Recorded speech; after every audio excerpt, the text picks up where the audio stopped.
Here are 3 reasons why I don't recommend low carb diets to my clients, especially those who are going through menopause or have already gone through it.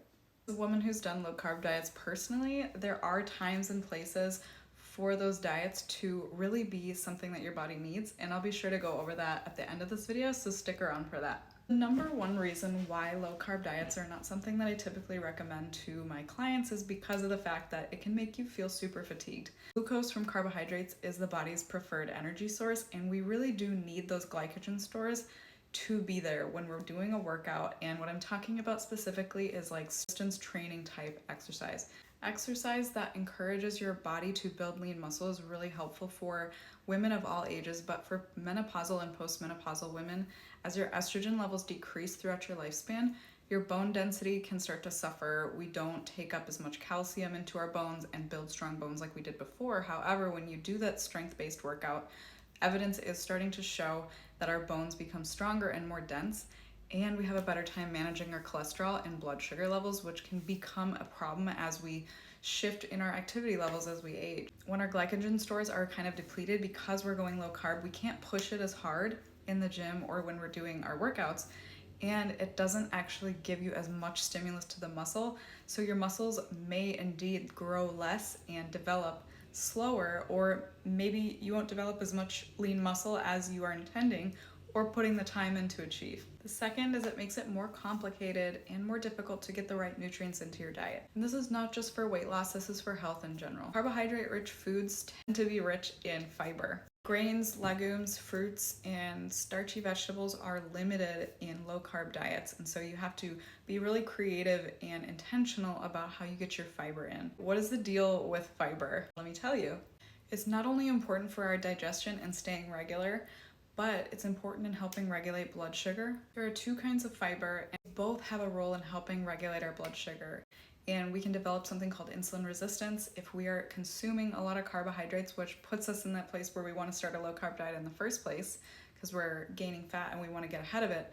However, when we are missing out on that fiber, that's something that a lot of people do not talk about in the keto space and the low carb space, is the lack of fiber that we can be experiencing. When it comes to insulin resistance, your cells don't want to let sugar in the door anymore, and so blood sugar levels stay more elevated. Our gut microbes need fiber to help feed and produce nutrients called short-chain fatty acids, and these actually help optimize our natural GLP-1 levels, balance our system from the inside out. This enables us to lose weight more easily. Biome can help regulate and upregulate GLP-1 naturally. In terms of the regularity, when we're not regularly going, our colon and our digestive system, the top of the funnel of our detoxification system, if we're not actually going every day, we are not properly detoxing our body. Things that we need to be getting out, the body wants to get it out of there, it moves more slowly through the body, and so having adequate fiber from those carbohydrate-rich foods, the legumes, the fruits, vegetables, some grains, right? It makes it harder for the body to really be at its best detox-wise. When you are avoiding certain types of foods for so long, it can become easier to be nutrient deficient, and so you really do, again, have to be intentional about what is your nutrient profile doing inside of yourself. Are you paying attention to that? Because that's definitely something that can add up over time. The third one is that we have a potential for hormone and thyroid organ imbalance. Low-carb diets can impact our serotonin levels, and that helps regulate our mood, making us feel like we can manage stress better, have a better mood more of the time. Anxiety and depression and mood issues are easier to come by when you're going through menopause. It can be almost like a body's response to the lower carb protocol. Lower carb diets can cause lower levels of active thyroid hormone, the T3, which is really important for our metabolism and how well we burn calories, how well we manage the nutrients that we're taking in. It can be counterproductive for weight loss. And here is a little ode to low carb diets, because as a former pre-diabetic, I did explore this at one point. I experimented with keto and low carb for over a year, and I lost about 30 pounds. And I was able to reverse prediabetes. My hemoglobin A1C stabilized, and it was really a rewarding season.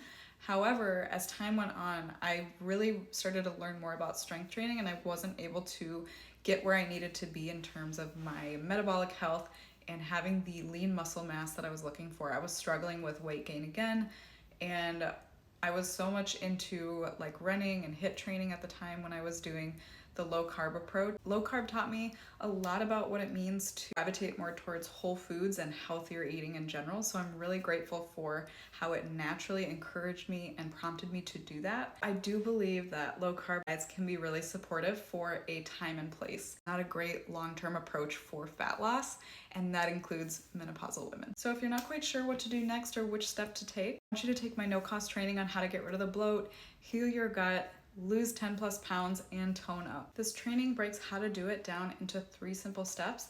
You can find the training on my page, and if the platform you're watching from doesn't have it there, follow me and I will send you the training.